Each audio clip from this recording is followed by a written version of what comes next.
The Secrets of Technology is brought to you by the StarQuest Production Network and is made possible by our many generous patrons. If you'd like to support the podcast, please visit sqpn.com/give.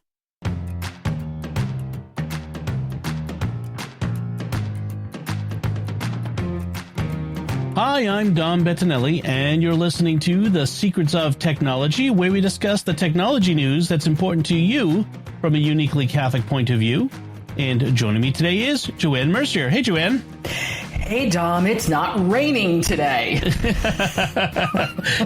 if you're from New England, it's not, well, it's not the weekend, so of course it's True. not raining. So it is one of the two annual holidays that Joanne and I are always be sure that we are together on the podcast, and this is one of the two big Apple announcement days, WWDC in June, and then the iPhone announcements in September. And apologies to all the Android and Windows and Linux folks out there. I know we are perceived as the Apple fanboys, but we did talk about Google I/O a couple weeks ago. So Yes, we're trying to cover everything. That's okay. Everyone scatters at this time, and they just leave it to us. So I know. Yeah, the rest of the panelists are all like, you guys just have fun. So Father Corey isn't here to suffer through it anymore. This is true. We miss you, Father Corey. Yes, we do. Let's talk about the WWDC announcements, and let's start with the big picture view overall. What would I'll ask at the end of our discussion what grade you would give the announcements this year, the updates and that sort of thing, but just overall your feeling about what happened. So we'll give your thoughts later, but your feelings up front. What do you think? How do you feel after this? Well, I feel like they did not make the same mistake they made last year with Apple Intelligence. Yes. We didn't get it shoved down our throat, which that's all they talked about. But everything that they talked about this year really is something that is of interest to us because, we deal with these operating systems every single day and we get used to them. And when we hear the rumblings of we're going to change things, everybody goes, don't do that. But it looks like they took the time to really be intelligent about it. So their intelligence this year was, in how they've redesigned some things. And the surprise, I think, of the whole thing was what they're doing with iPad. I was really surprised at all of what came down with that. Right. We'll get deep into the details on that. But my first impression of that is we were always afraid that the Mac was going to become more like the iPad, but it kind of looks like the iPad's becoming more like the Mac. So that's very interesting. I would say it wasn't one of those WWDC keynotes that blew my socks off. Like it wasn't like radical. It was just good, and it was evolutionary, not revolutionary. And you're right.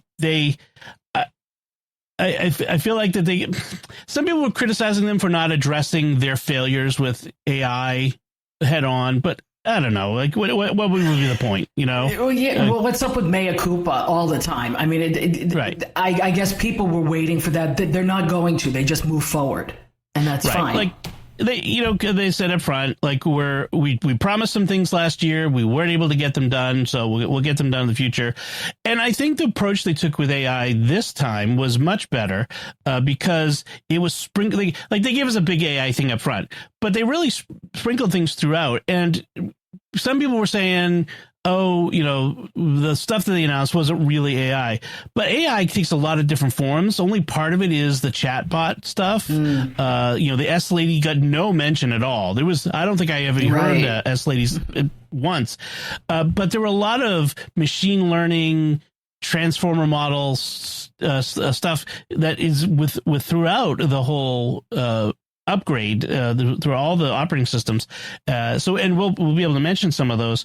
So I think overall, I give it a B. It wasn't knock my socks off, but it was pretty good. There was a couple things in there where I was like, wow, that I'm really looking forward to that. Me too. A few things I wish I didn't have to wait till September to get it because I could use them much sooner. But we'll get into that as well. Yeah, well, I'm going to parrot Alex Lindsay from MacBreak Weekly a little and say the average user just wants their experience to be solid and good. And if you can and learn all these things gradually, when you start throwing a lot of things at people, normal folks, not crazy people like us who like to get into the weeds, they all get nervous. And they're like, right. I can't use this. So maybe I should go to Android, which is a whole nother story. But yes. I think what they did was fine. I'd give them a B also. It was a solid B. But I think those days of knock your socks off have gone the way of, unfortunately, Steve Jobs. Because he could knock your socks off at a time when people weren't thinking of some of these things. Now everybody's thinking of everything. Yeah, so, I think when we get the real solid upgrades to S-Lady in the future that are really useful, I think that will be a knock your socks off moment. But in the interim, we're getting solid stuff. So I think it was fine. I think it was some good stuff in there. Let's get into some of the stuff. Some of the people were concerned that we'd heard about there was going to be a redesign, and they were afraid it was going to be like iOS 7, where they changed everything and nobody could find anything, and it looked awful. Although it grew on me. I remember those days. Yeah, this was, I feel like, evolutionary again. Like I said, the liquid design, liquid glass, I think they call it. Yes. It looks fine. It doesn't, nothing about it says, oh, that's terrible. But there's a few things in there. For one thing, it's going to be a unified design across all platforms. And I think that's good. Make everything work the same. I think that's good. The interesting, there's no no menu bar on Mac OS, and there's a few ways that Safari will work a little differently, and some of the buttons won't cover things up as much. I saw some criticism you're just be in Windows Vista from 2005, and I'm like, ooh. Vista had translucency, but it's like saying, oh, you have a car that has four wheels and windows. Like, it's not the same thing as a car from 20 years ago. You're like, you can't just say, or Android phones are just copying iPhones because they have glass screens that you touch. Like, no, they're fundamentally, there's certainly certain ways to do things, and this looks a lot better than. There's always this sort of thing. As soon as an announcement comes out, the boo birds come out and they start harping on this sort of thing. The haters gotta hate. And they just jump on it. What I like about the liquid glass design is you can do what you want. If you want it to be dark, light, or transparent. Now, I don't think at my age, transparency is deadly because I need to see things. Yeah. But I think it gives us, the user, a little bit to play with and not just be here it is, this, that, or they showed how you could change, things to your liking, to your specification. Isn't that what Android does? Yeah. And the new numbers, now that we're going to be yearly instead of whatever number it is, sort of reminds me a little about the change from the Julian calendar to the Gregorian calendar. You had to lose 9 days, where we're losing like nine upgrades here in order to get there. Well, and that was confusing because you had iOS 15, you had macOS 15, iOS 18, and trying to keep track of everything, having them all on the same number.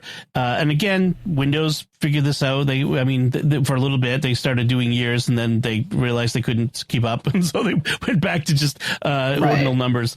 But I like the idea of this. Android was doing this with the candies, which were in order. But I like doing it by years. Since they're upgrading every year anyway, they may as well stick to this. And that way, like my kids get older phones, and it's like they have iOS what on it? 16, 14. Well, how old was that? What are we on now? It's easy now. That's a 4-year-old operating system. Right, so I like that.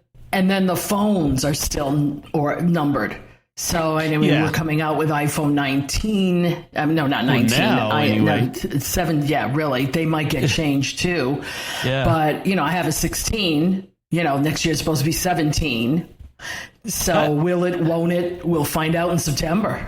I kind of would like them to switch to the years for the phones, like good cars, because I mean, for just that problem, like you're trying to remember which model do I have now, which is coming up, being able to just, it's September 2025, so it'll be the 26 model year. It's like just a good car. I like that. So let's get into iOS 26. Some of the things that were big, they've redesigned the phone app. That is. Yeah, I know that for certain generations, the phone is the last thing they care about on the on the device. But for me, I like everything is going to be on one screen instead of having separate tabs, and I like that because it was always annoying to I want to go in and I want to call my wife. I have to go in, then switch to the favorites, and then and then or switch to contacts, and it was just annoying to have to do that. I like having it all on one unified screen. That's going to be nice. That will make my husband happy because he's always trying to figure out, okay, so who do I have in my favorites? Wait a minute. No, I'm just going to go to my contacts. It's like, oh, okay. Right. That's if I can get him to switch, because he's one of those people that I like what I'm doing right now. Don't confuse me. But I'm going to be like, honey, this is not going to confuse you. Whether he believes me or not, it's a whole other story. Yeah, I mean, you can show them your phone, and there's going to be some updates in this iOS 26 that's going to, I think that a lot of people will really like. And one of the things, again, in the phone, they showed two things. I was like, yes, is the call assist and the hold assist and the call screening. Yes. So call screening will answer the call for unknown callers, answer it, and wait for the person to identify themselves, and then put that on the screen for you. Then you can decide, do I want to talk to them or not? And very often it's not. But there are times when I get unknown calls, like I needed to rent something from U-Haul, and so I was getting a call from them to reschedule the appointment, and it came up as an unknown caller because they're not in my phone system, and I missed the call. But if they'd been able to say, hey, this is so-and-so from U-Haul, I'm like, oh, I want that. That sort of thing. That's the sort of small life improvements that we really need to see. He would buy it for that. I think he would change just for that. And I agree with you, Dom, because I have the same thing where if I have a parishioner call through my phone, yesterday I got one that said Robo ? Hollywood, Florida. Now, I know we have parishioners in Florida. So I happened to pick up the phone, and it was a parishioner. Other than that, when I see Robo, I just kind of let it go. Right. But this will help in that. But I think my husband will really care for the hold assist because he doesn't like being in the queue. And if the queue is now going to tell, if we're in the queue and the phone's now going to say, hold on, wait a minute, I'll get my person for you. I think that's going to blow a lot of people's minds. Right. Well, and then the other thing that they did was hold assist, and that's what I think you were mentioning there. Being able to, when you're on hold, the way it's going to work is you're on hold. It detects hold music and offers to put you on hold, and then you can basically, it's almost like hanging up. Like you leave the conversation. You could put the phone down, do other things. Like right now, what I do is I end up putting on speakerphone and putting it back on the charger and go do other stuff while I'm waiting, and I have to keep an ear out. But what it will do is when it detects the hold music disappear, it'll ring your phone for you, like it's a call coming in, and tell you your call is available, and you can go, boom, I'm back in the call. I love the idea of being able to do that. It'll be interesting to see how customer service call centers adapt to deal this. With that. Well, that's right, because that's what I was saying. I thought I saw them say, hold my person. My person is coming back to the phone to to the call center. Yes, I have a feeling they're going to talk to the call center too. I hate listening to that online music. The only one that gives you a choice right now is Apple. They will say, do you want this, or nothing? Nothing, please. Right. Thank you. Well, especially the more repetitive, annoying hold music. Yes. Mm-hmm. So what did you find? What were some of the things that you found in iOS 26 that were interesting to you? Live translations. Okay. Now, I know that other systems have this and apps have this, but I work in a trilingual situation where I have, Portuguese, sometimes Spanish, sometimes French Creole. Yep. So if I can understand somebody by holding out my phone and having them be able to talk to me, and I can see what they want, I can at least understand what they want and try to get. Right. Or if you're wearing AirPods, what you can hear the live audio, so you don't have to look at your phone to get it. You can have a conversation on a call, like either FaceTime or a regular call. Mm-hmm. I mean, I think it's like Star Trek. It's like we're having the universal translator. Yes. It's amazing to be able to do that. And, I know Android is doing that too. So it's great. I'm glad we're all doing it. Right. I would, because I want to be able to call, have someone who's on an Android phone speaking a different language to be able to understand me. I think that's great. That's what I liked, that it was not just, iPhone to iPhone, that it's iPhone to anything. Right. Your iPhone can take any call, anything, and translate it. Yeah. I like that. There was some updates to messages, especially like group chats. Nothing dramatic, but.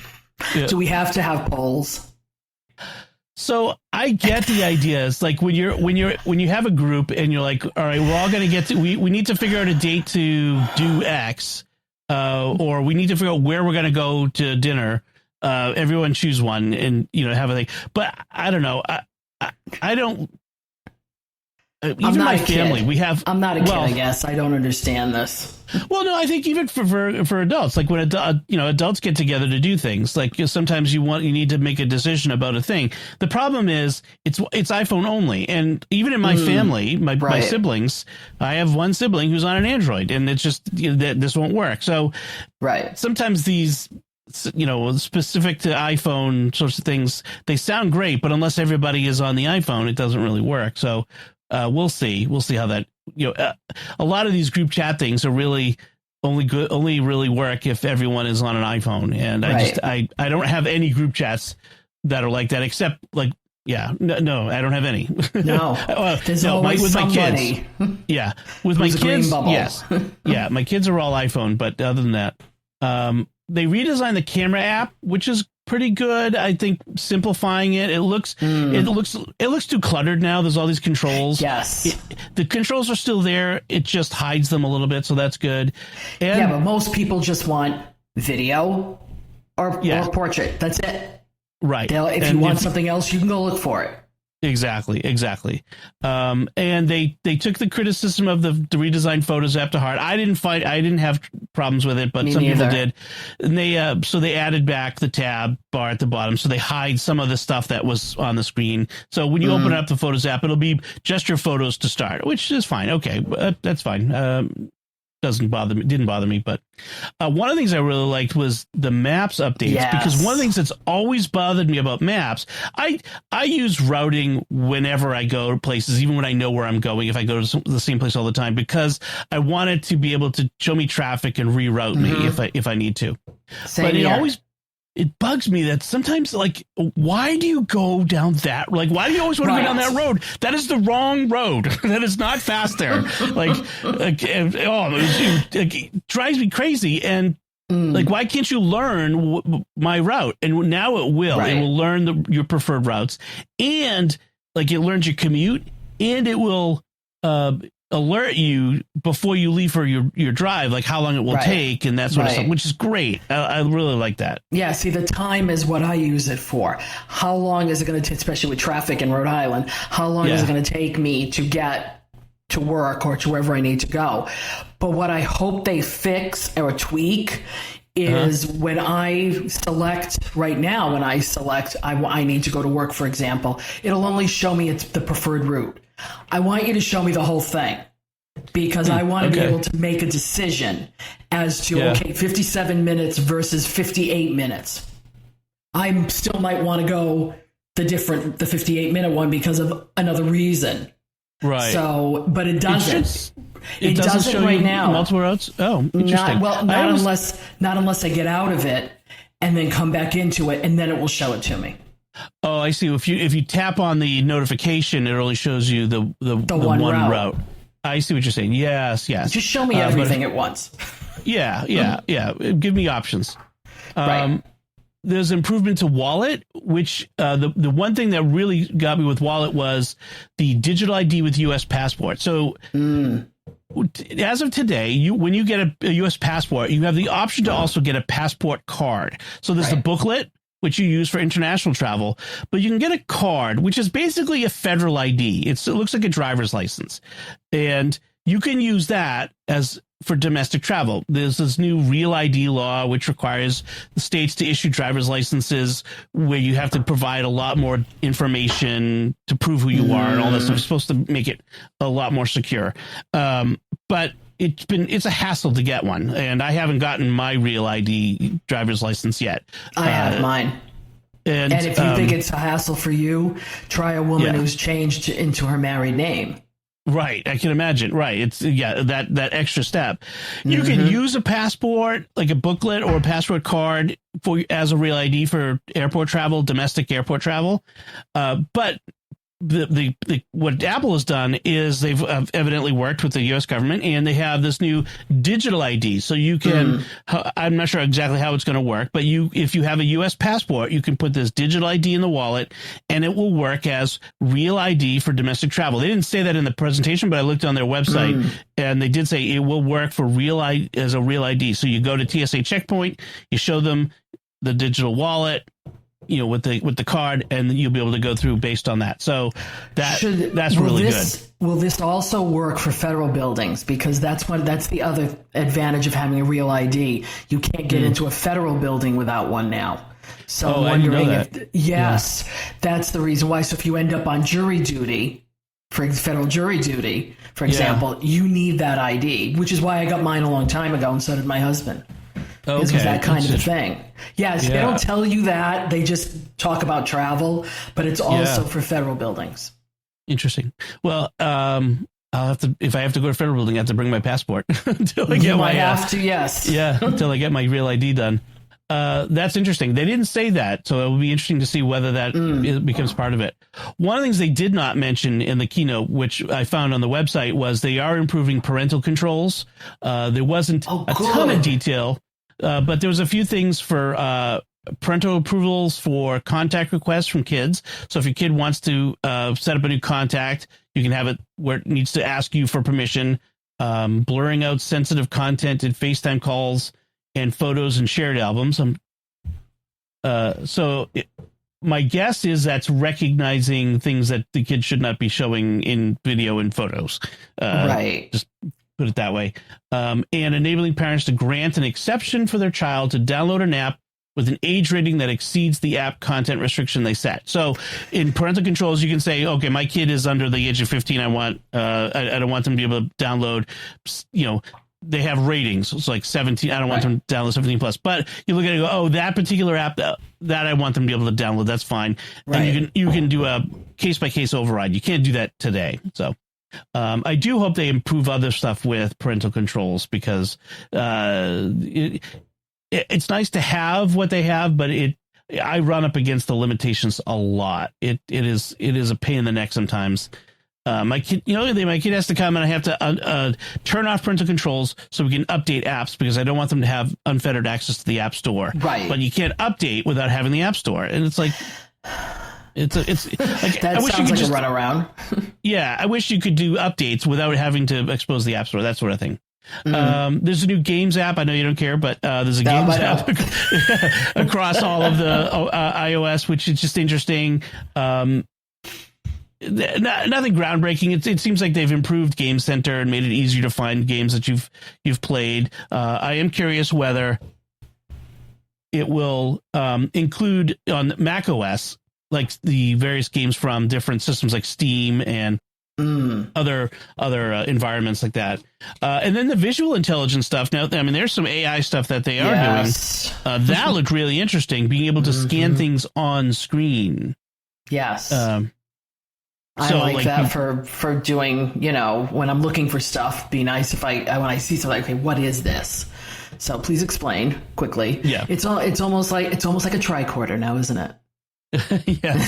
And they made it all about like shopping, which I think is not I don't think is a very important thing way to use it, but a lot of people do. Yeah, I guess a lot of people do, and finding things online. My husband always says it to me. I put it in the bar, and I try to find something, and you put it in differently, and you come up with everything. It's how you address whatever the AI or the whatever. But you have to put it in a certain way. You'll find what you're looking for. If you just put a generic thing, it'll show you everything in the kitchen sink. The technology has always made us adapt to it, and this is a way of we're getting to the point where technology adapts to us, and that's good. So that's there's a lot more in iOS 26. We're not going to go through every single thing. Let's talk about iPadOS, because that was probably the most radical thing. We have a real windowing system where you can hallelujah. and a menu bar. There's a menu bar now on that I'm not so sure about, because I'm okay with the bar as it is at the moment. Yeah. But real windows, to have more things on there, but to be able to move them where I want them. It's nice to have half a screen and then every once in a while another one somewhere, but it's still not practical. So for them to do that, and to have background tasks. Now I'm sitting there going, "Are you okay? Where's the hard? Is my hardware going to be able to do this?" Right. A lot of just those two things. The iPads that have come out, the Pros and Airs, especially over the last 2, 3, 4 years, have so much horsepower. They're just underutilized. I think most people are underutilizing them. So having that makes is a big part of they'll be able to do a lot of those things. Well, honestly, most of the time I'm one window on iPad. There isn't a lot of times where I need to have more than one window open, but when I do, sidebar is okay, like having that window pull up from the side, or half and half, it can be okay. But sometimes I want multiple. I mean, now I got the bigger iPad Air. I'm glad I did because you get that more screen real estate for Windows and that sort of thing. So that's going to be really good to have the bigger iPad, to have those. I love my 13-inch, and I have an M1 Pro, but it's 4 years old. So now I'm wondering, with decreased battery life, what is this going to do to me? Because if I start opening Windows, and am I going to see my battery shrink? Quickly. I don't know. I don't know what the power of all this is yet. Yeah, and what they've written in the background. Yeah, to be curious to see how much more power it uses with multiple windows. In the past, like when I bought my most recent iPad, I said I'm using an Air, not a Pro, because the Pro is just more horsepower than I need for an iPad. But now maybe that it gives the iPad Pro more reason to because it's more powerful.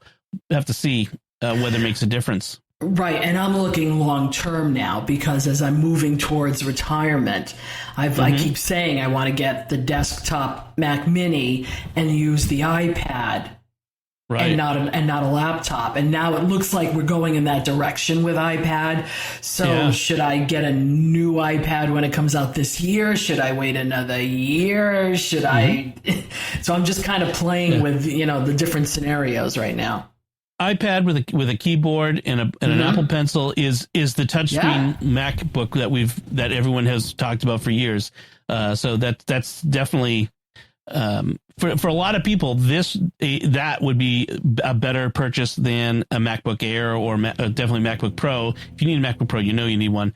But yeah, that's for sure. Expose, I like that they brought some of that where you can make all this, the windows disappear in order to get at the stuff underneath. That's going to be really nice. And And the file app works a lot more like the Finder. That's going to be nice. You can even modify the icons, and like on Mac OS 2 now, you can put symbols on folders and stuff. I'm like, wow, that's System 7. That's back to classic Mac. Oh, really? Because I wasn't in the Mac world then. Yeah. You used to be able to do a lot more like visual modification of stuff and have custom icon sets and all this stuff. I mean, you used to be able to do a lot more of that even in Mac OS in the early days. But being able to modify icons, I mean, you can make a custom icon now and put it on a app or file or folder. That's you can do that now still. It's kind of laborious, but being able to just modify and say, okay, I want this folder to be a different color, and I want this symbol or emoji or genmoji on it, whatever. That'll be useful. It's not a huge thing. It's a small, useful thing. But when you come from the boring Windows system, and I came over here, I didn't notice anything different. But, starting to talk about it, I'm like, gee, then I could put one part of my ministry in one color, another part and I could know what's on my screen because I'm a visual person. So that already appeals to me.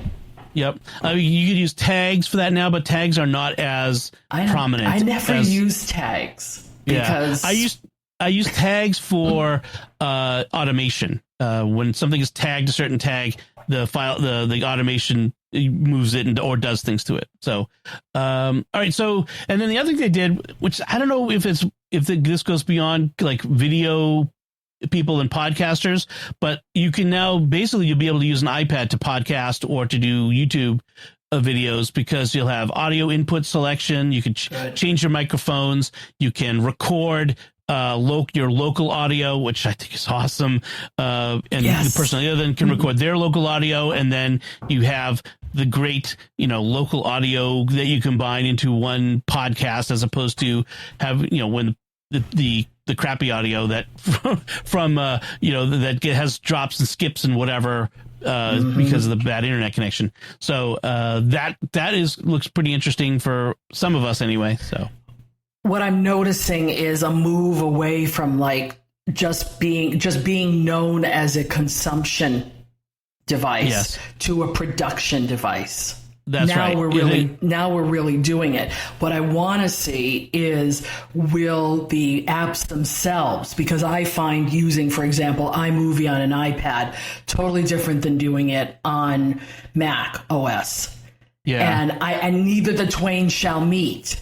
Like I can't start it in one and put it in another. Will this be changing now? If they're saying they're all supposed to work all across the platforms, will this be changing now? I wonder. iMovie hasn't really got a decent update in ages, but I can imagine that Logic and Final Cut, DaVinci Resolve too, probably. I would imagine, the folks at Blackmagic will update DaVinci Resolve to take advantage of these features. All right, let's move to Mac OS 26, Tahoe. The crack marketing team in their little van again had to call it. Now, my question is for Tahoe, is it the California Tahoe or is it the Nevada Tahoe? Right. Well, of course, it has to be the California. Yeah. They, as Craig Federighi put it, they earned their annual paycheck, which I thought was great. Yes, they did. Yeah. So, the visual stuff is there as well, including making the menu bar transparent, which I don't know how I feel about that yet. Me neither. Yeah. I need to see things. I am certain that there will be third-party utilities, and some of the ones we already use, maybe like Bartender, that will add a feature to put the menu bar background back where you want it. And if push comes to shove, you make a new desktop wallpaper with it up there. That's true. So there'll be ways to fix that, quote unquote, if you want. One of the things that I thought was really cool, I haven't heard a lot of people talk about, was the live actions are now on the Mac. Like continuity has added certain things, more things that you can do from the iPhone and the iPad, and things like you could make calls from and answer calls from your Mac that come to your phone. Like you've been able to do this for a while, but it's much more seamless where like if you get a call, you can answer on the Mac and it opens up an iPhone mirroring on the desktop. So you've got it there, or like a FaceTime call, or however you want to, well, no, FaceTime you can do on the Mac anyway. So it's not really as much of a deal, but I like this idea, or other things like other things that have live actions, other programs like Flighty or other, it'll pop up the iPhone mirroring, and you don't have to go to your phone right to do it. You can do it continue to work on your Mac. I like that. If this works, because I used to maybe 1 or 2 operating systems past be able to pick up my phone with continuity off my computer, and it worked fine. Then something broke, and I can't do it anymore. I can answer the phone, but my people who call me say I can't hear you, so I have to go call them back on the phone. Now it could be just my particular M1 computer, because I've had another bug in it as well that's also kind of crazy. Or not. But if they can fix this, when I'm working on my computer, I much rather answer the phone where I am and not have to go looking for my phone. So please do it. I agree with that. Actually, I had the same issues where I just stopped answering the calls on the Mac because it wasn't working correctly. And I think it was trying to use like FaceTime audio or something, like some sort of it wasn't directly using the iPhone, if I recall correctly. It was a couple OSs ago where they introduced that, and it never really worked right. It kind of broke it a little. Yeah. So I think hopefully this will bring it back and work well. One of the places where AI showed up was in shortcuts, and this is, I guess, a power user sort of thing, but shortcuts can now access on-device LLM, which is a big deal, or private cloud compute, which is Apple's AI in the cloud, which is private, or ChatGPT, if you want to go out to ChatGPT and use that. And you could do that from within shortcuts. So I can imagine, and within apps. So a lot of apps now have AI features, and you have to subscribe because they're paying ChatGPT and, or Gemini or Claude or whoever to do the AI stuff.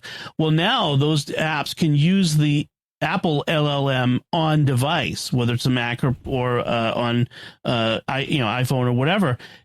And that should eliminate the need to have, unless it needs stuff that the on-device LLM can't do, but it should eliminate a lot of the need to have to go out to the third-party AIs.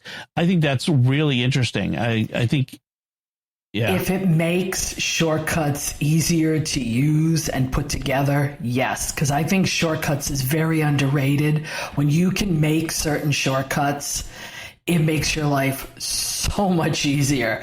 But making these shortcuts sometimes it's a little tricky. Yeah, it's a visual interface. I know they're trying to make it easy, but Automator was tricky. AppleScript was again, AppleScript was supposed to be like natural language, but never really was. Automator was supposed to be like drag and drop, but it never quite was. Shortcuts is kind of trying to do the same thing. It's not quite there. So if they work to make it easier and make it so that I would love to tell the AI, make me a shortcut that does this, and have it be able to build it. Right. And at least you can go modify it, or, if it doesn't do quite, you can, tweak it. But I would love it to be able to build the shortcuts for you. That would be really nice. I don't think that's what we're getting in this one, but we'll have to see. Darn. Yeah. Well, I'm not sure. I mean, I might try it in Claude. I actually might try it in Claude and say, Claude, can you build me an Apple shortcut that does the following? See what it comes up with. Yeah, it might be able to just tell you, do this, this, and this. I mean, it'll lead you through it instead of making the actual shortcut, but it'll at least tell you what to do. And then Spotlight got huge upgrade. Yes. Clipboard history for the first time on a Mac, built in. Nice. I think it's I use Alfred's clipboard history and it works great. Keyboard Maestro has clipboard history. There's a bunch of third-party clipboard history things. And having multiple clipboards is fantastic.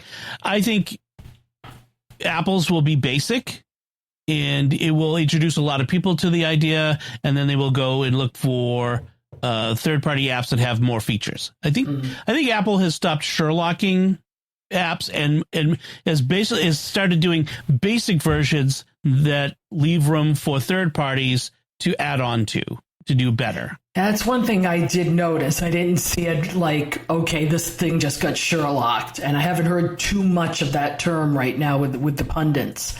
So hopefully, I think you're right. We just need the basics, and then because the third parties can take them to places where Apple's not going to spend the time on it, quite frankly. So, because the other part was like quick keys, where you can set up shortcuts, like 2 and 3 letter shortcuts. I don't know if it's more than 2 letters, but shortcuts to do like a quick shortcuts, not the automation. This is the problem with the Apple's naming of things. But keyboard shortcuts in Spotlight, so you can type, they had like one that was like AR or SR set reminder. You could, and it would set a reminder for you, and system actions, which goes along with that, where you could do a lot of things on the system from Spotlight. So Spotlight becomes a lot like Alfred and Launch Bar in that way. Spotlight has never been great for me. It's never had done the job as well as, say, Alfred or Launch Bar or Raycast, but it's getting better. It's getting better file and app browsing and that sort of thing as well. Yeah, what I notice about Spotlight is, I'll put something in and it gives me every single thing. And I almost want to say, can we just narrow it down to this? I'm looking for this.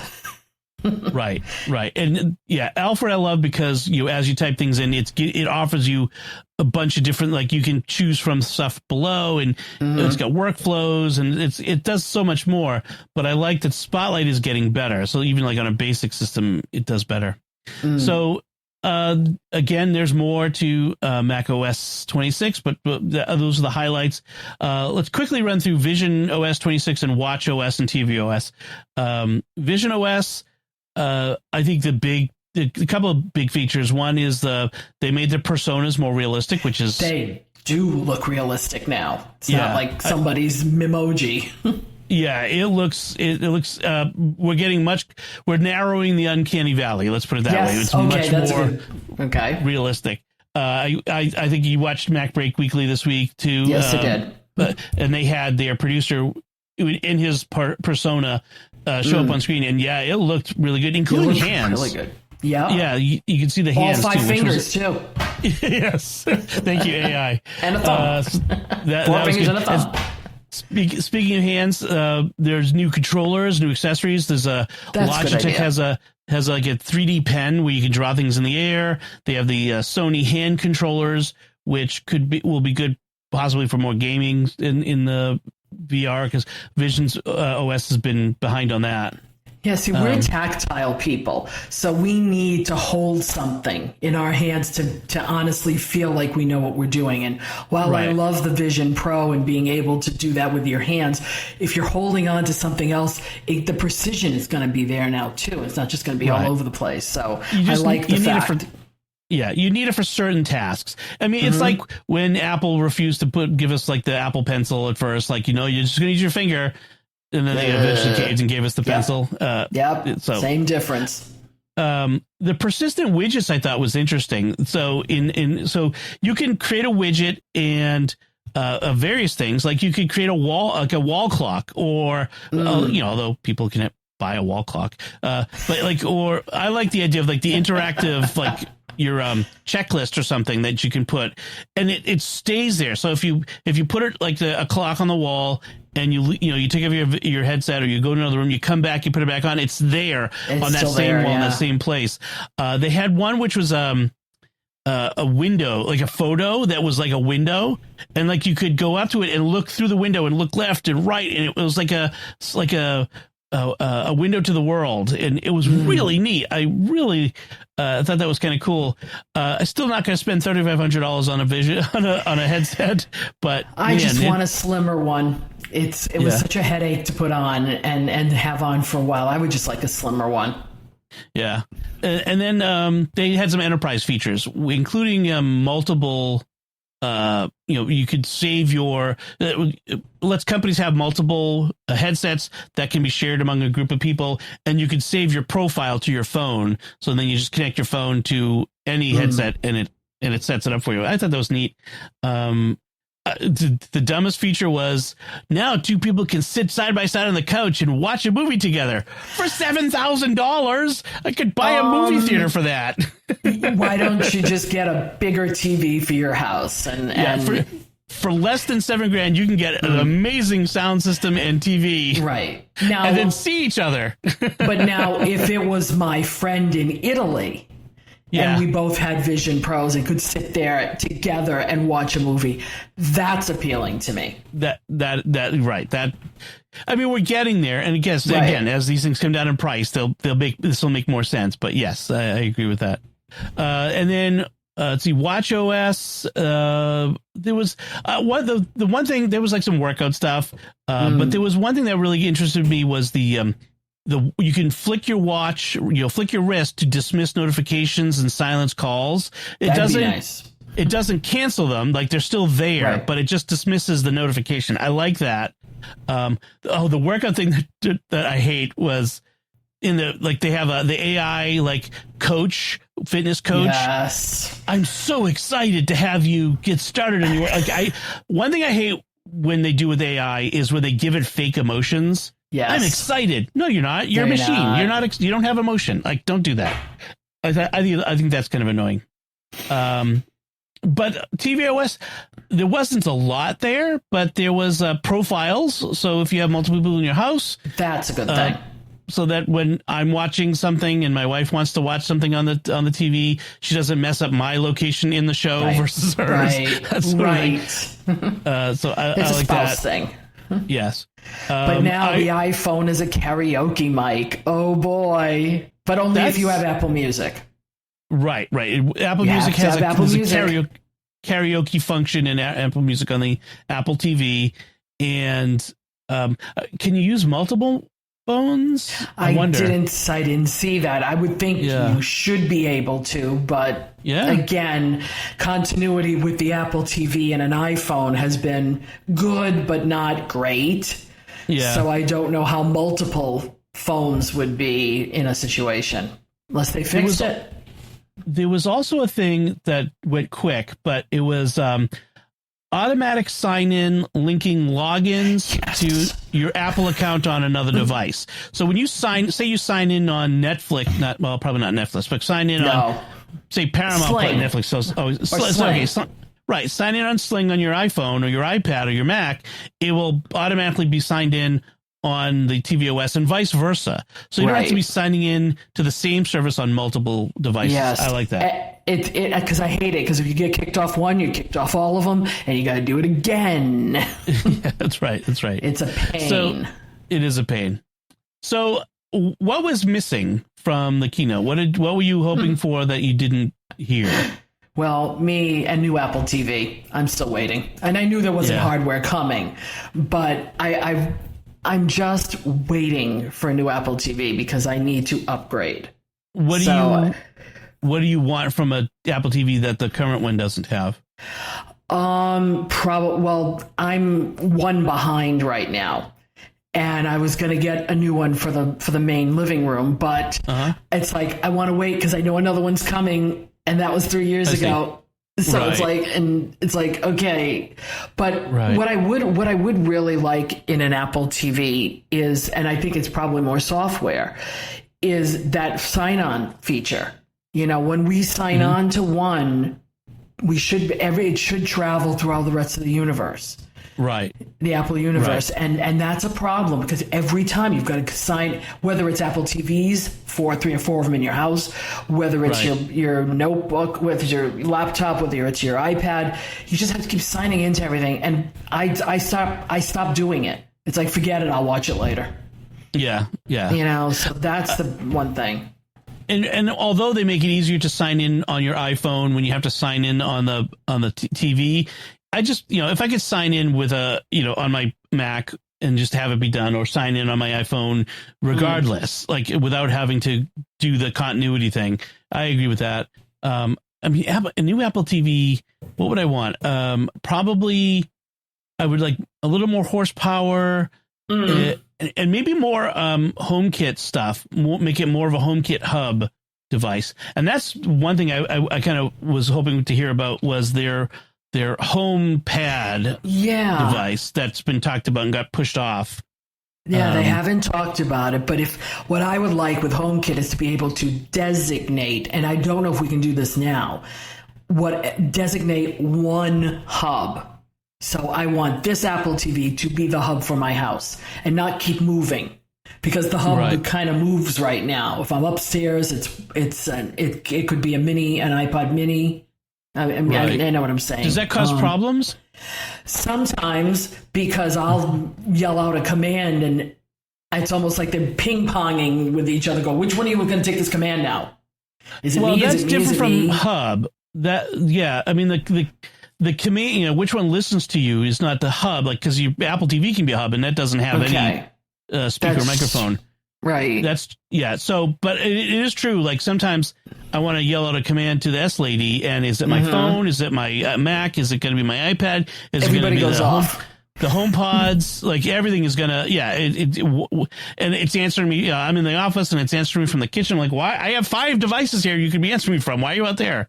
And it's interesting because my HomePod in the bedroom understands the light, but if I'm downstairs, but if the downstairs one catches it, it doesn't understand the light. It says, "Wait a minute, right.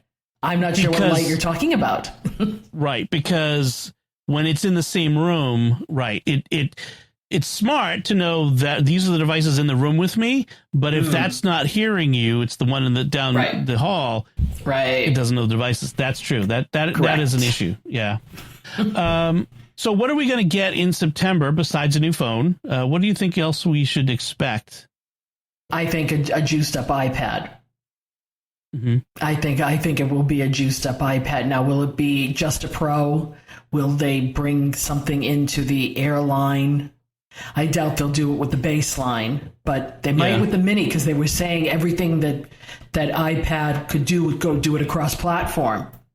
Right. All of the iPads. So yeah, they'll need to update the lower end. The iPad Nothing and the iPad Mini definitely need more power. The Air, I think the Air and the Pros today can do it. Like the current ones, I think they are ready to go day one.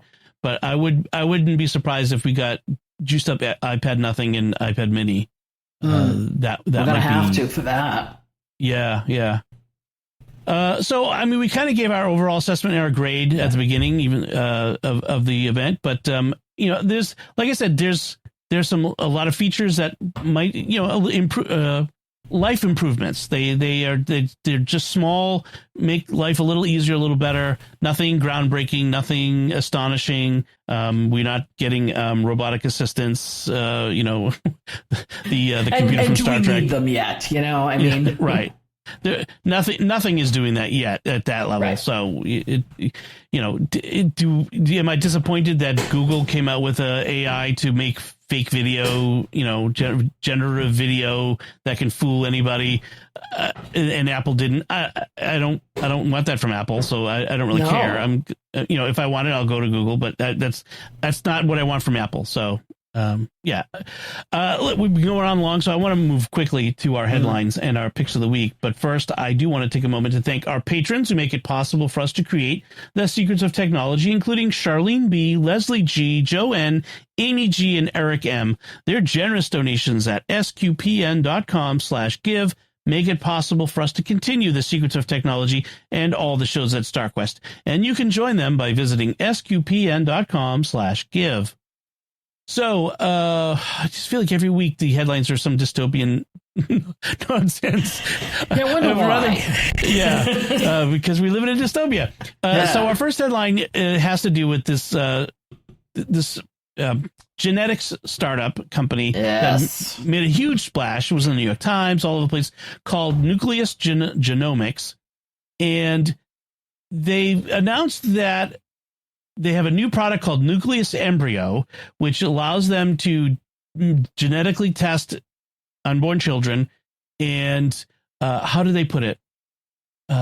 Every parent wants to give their children more than they had. For the first time in history, Nucleus adds a new tool to that commitment. Well, what we want them to have is life, and what you're giving is not life. So what they've produced is you can now test IVF embryos. So there's a moral problem right at the beginning. IVF is immoral because it instrumentalizes childbearing, reproduction and childbearing, but also results in the death of many of the unborn children whose embryos get discarded.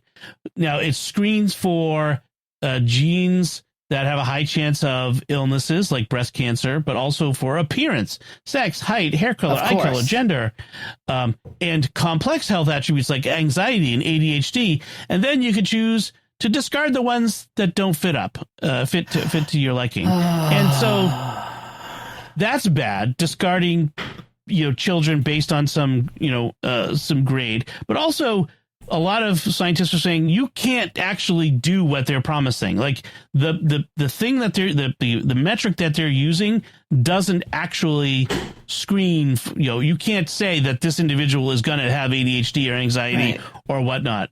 We can't currently do that. So that's not possible. But there's also how often they're wrong. I have heard so many cases from parents, usually pro-life parents who, when they're pregnant, get a doctor telling them, oh, your child has got Downs, or your child has, this, that, or the other anomaly. Do you want to abort? And they're like, no. And then the child is born and they never had the anomaly to begin with. Right. Aborting children is bad, period. But you were just compounding the evil by this. So what do you think? Humans are a combination of nature and nurture. And if you're going to select your children based solely on nature, then you're not giving yourself or anybody else any credit, including your unborn, that they can overcome all kinds of possible things that could happen to them. And on the other side of that, you could have a perfectly, what it looks like on paper, formed human being who by nurture ends up being a slug. Right. So, I mean, I hate to put in that terminology, but I get really frustrated with people who want to play God. And this is what I think this is. I'll be honest. We're playing God here. And when you play God, nobody wins, because God's the only one who can play God. Right. How many beautiful, perfectly healthy serial killers have we had? Yes. How many people with amazing health challenges have been amazing, just amazing people? Like, it's not just like, oh, you could be Stephen Hawking, but just a regular person who's got health challenges and lives life. You don't have to be an amazing, artist or scientist or whatever to be amazing, even with whatever challenges you were born with. Like, my kids struggle with ADHD and anxiety and all the stuff that they were born with or nurtured with, or nurturing gave them, or lack of nurture, however you want to put it, environment gave them. But they're still amazing people. I have never ever once thought, oh, if only I knew ahead of time. I can't imagine that. I can't imagine any parent thinking that. And so this sort of technology, this is right in the line of, even if this worked as they said it should, is still wrong. It's still evil. So, so that's bad. This next one is not necessarily dystopian, actually. I think this is, the headline makes it sound bad, but I think I have a different take on it. The headline from Ars Technica is, YouTube will protect free expression by pulling back on content moderation. And their take is that YouTube videos will be getting a bit more pernicious soon because they will let bad stuff through. And I'm like, maybe, but I also think I have had videos taken down that were perfectly innocuous by the content moderation, because we go through this challenge sometimes with Mysterious World, because Jimmy's talking about, conspiracy theories or, aliens or whatever. And then we get these content moderation marks. And it's like, okay, but if you pay attention, we're just talking about it. It's okay to talk about it. It's okay to have conversations about controversial things. Like, do we want to make sure that they don't let seriously bad things through? Yes, but I'm in favor of pulling. Content moderation has not been an unalloyed good on any social network. I think it's been overdone in general, and I think I prefer to have it pulled back a little. But what do you think? This is another tough one. You gave me two tough ones this week. I know. Because I could go 12 hours on either of them. When you put something out there, you need to be responsible for what you do. And a lot of people aren't. They're just going to put out whatever. So, yes, you have to have the suits in the back room, going through everything. But they're not suits. They're bots. And they're programmed because of the amount of it. They're programmed to look for certain things. And the bots still aren't nuanced. And the bots, I mean, I've had stuff taken down that was very innocuous. Yet, this is not. And I'm sitting there going, you got to be kidding me. Yeah. Your bot cannot distinguish a miter from a Ku Klux Klan hat. Right. I'm sorry. They're two different things. We end up with stupid workarounds, like nobody says die or dead anymore. We call unalive, which is the same thing, and it's a stupid euphemism. We're saying the same thing, but we have to use a stupid word, non-word, to get around it. And you can't say guns because, we say, the bots are trained. Yeah. And then if it was a human being really looking at it, I mean, I'm kind of encouraged because they're saying if there's anything ambiguous, they'll bump it, to a human being. But then again, the human being is like, are they going to be politically correct, air quotes, or are they going to see it for what it is in context? And that's, things taken out of context can be manipulated, whether it's this stuff or the Bible. So. There's a great YouTube creator who has a channel, How to Make Everything, where he's going through the history of technology. He started with the Stone Age, and he's working his way up to the Industrial Age. And he's showing the progress of technology. And one of those bits of technology is weapons. And he's made swords and crossbows.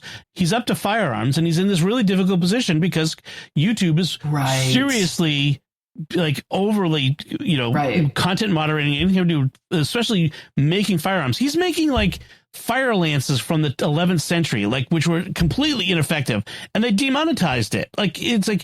So his latest video, he has to I'm making this brass cup. It's a cup.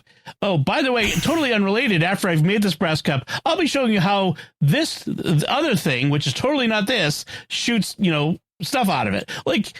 How do you do that? Yeah, it's like he's going through these ridiculous, hoops. Yeah, just to because we all know what's actually going on. Any human being watching this knows what's going on and how innocuous it is.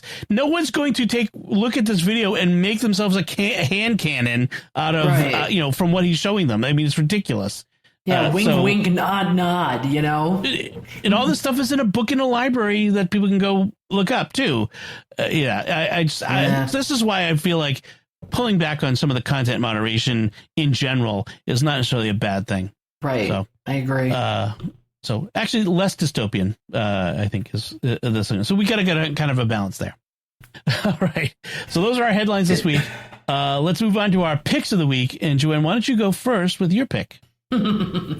Well, a couple weeks ago, I attended what I think truly is now my last Barry Manilow concert ever. Number 12 for me. Yeah, number 12 for me. Yeah, wow. And every time I go to, it doesn't matter if it's Barry or anybody else, I always come out with a headache.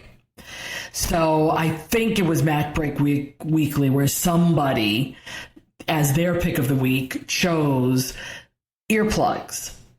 And of course they got into a debate on you could probably use AirPod Pros, in the same manner. But the thing is, when you put those things in at a concert, people think you're talking on the phone. Right. And they can, unless you're adjusting them correctly, you can leave out a lot of things that you'd rather have in. So I went with their advice and I got the Loop Experience 2 earplugs. Now these earplugs are very strange. They looked very strange to me. And I said, this is going to work. Of course, you have the piece that goes in your ear and then you have a loop that you turn and it fits in your ear. So it almost looks like jewelry or a piercing or, inside piercing or something. Yep. And they have different types. And I got the ones that are called Engage. and experience. And what experience does is it's made specifically for concerts and live events. So it filters out that thundering sound that you get in a auditorium or in a live situation, but lets you hear cleanly what's going on, the singing, the music, the parts. I came out of this concert with no headache, and my hearing was saved. And at my age, that's extremely important. They're very, very small. They come with different tips, just like a regular an AirPod. And they come in a case that has a little loop, and I was wearing a button-down shirt that night, so I was able to put the case on the loop. They are a little getting used to, because a couple of times I felt like they were going to fall out, but they actually do the job. And if you want something that's for sleep, they've made them a little bit different. I think they're much more pliable, and they're very noise canceling. And then you've got them if you're working outside with large equipment, and they're reasonably priced. I paid $38 for mine on Amazon. And I think the investment was better, because if I lose these, it's better than if I lost one of my AirPods at a concert. Because, you start jumping around and singing Copacabana, things fall under the bleachers. So I really think that if you're looking to save your hearing, because you really don't know, young people, listen to me, young people, you really don't know at your age how much damage you're doing to your ears until you're a little older and you figure out, well, I can't hear that anymore. I don't hear that sound, that high pitch or that low pitch. These will help you, and they look stylish, and on their website, it's all very young people, very good-looking young people wearing them. Of course. Yeah. So these, I think, are worth the investment.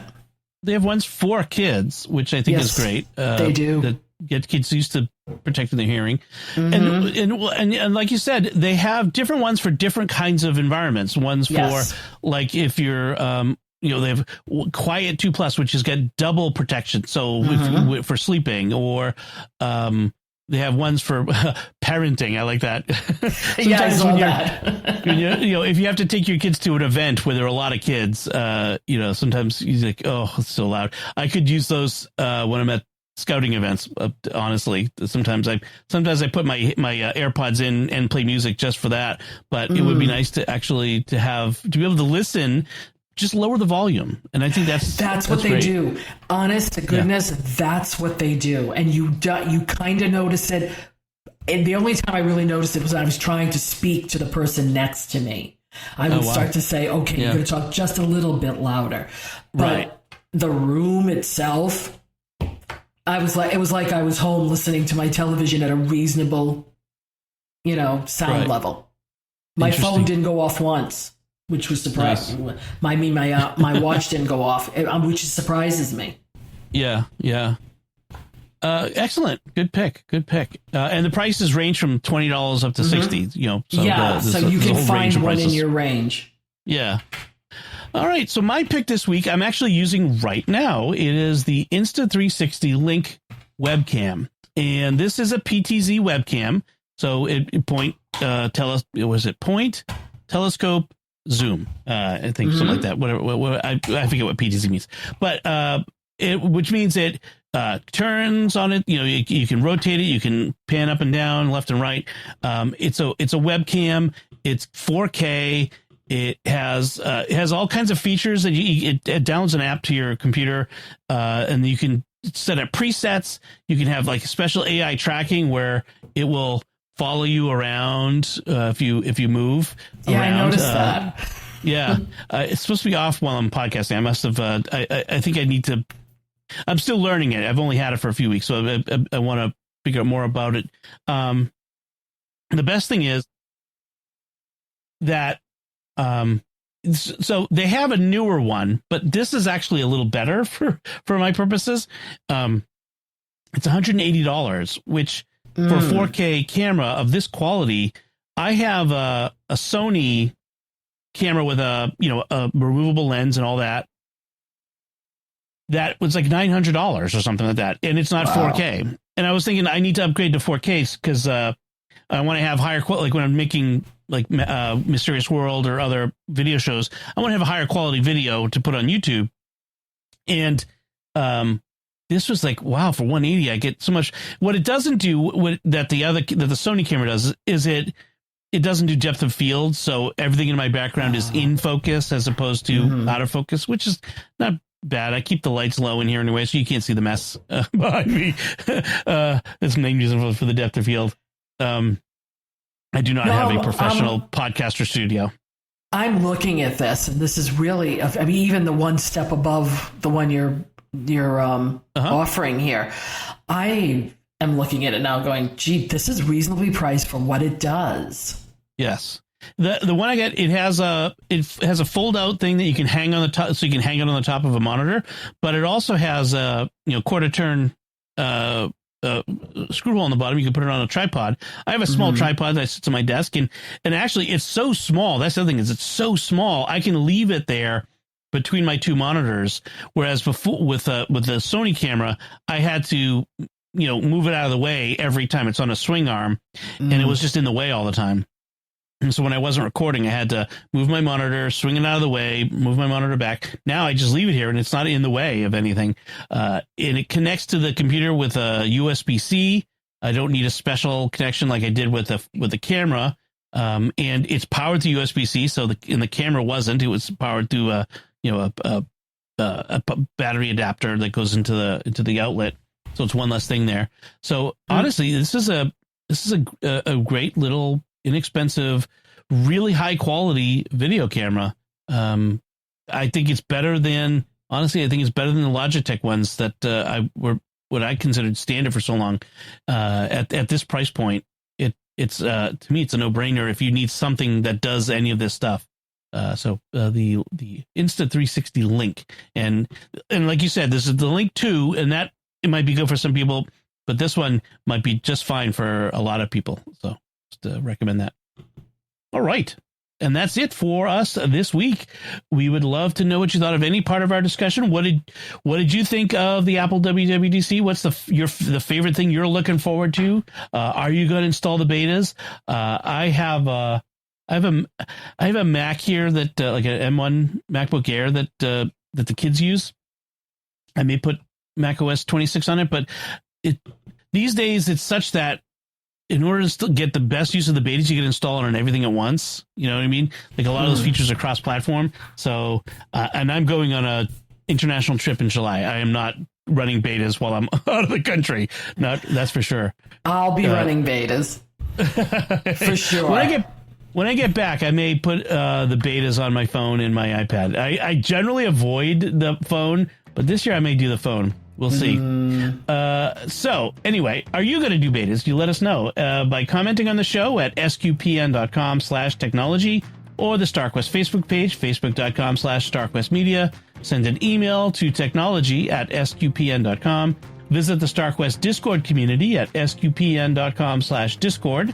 And you'll find links from our discussion and our picks of the week on our show notes at starquest.fm/TEC303. And remember to like each episode of Secrets of Technology wherever you find us on social media, and share it with people to help us grow this community. Until next time, Joanne Mercier, thank you for joining me and sharing the secrets of technology. Thanks, Dom. And once again, I'm Dom Bettinelli. Thank you for listening to the Secrets of Technology on StarQuest.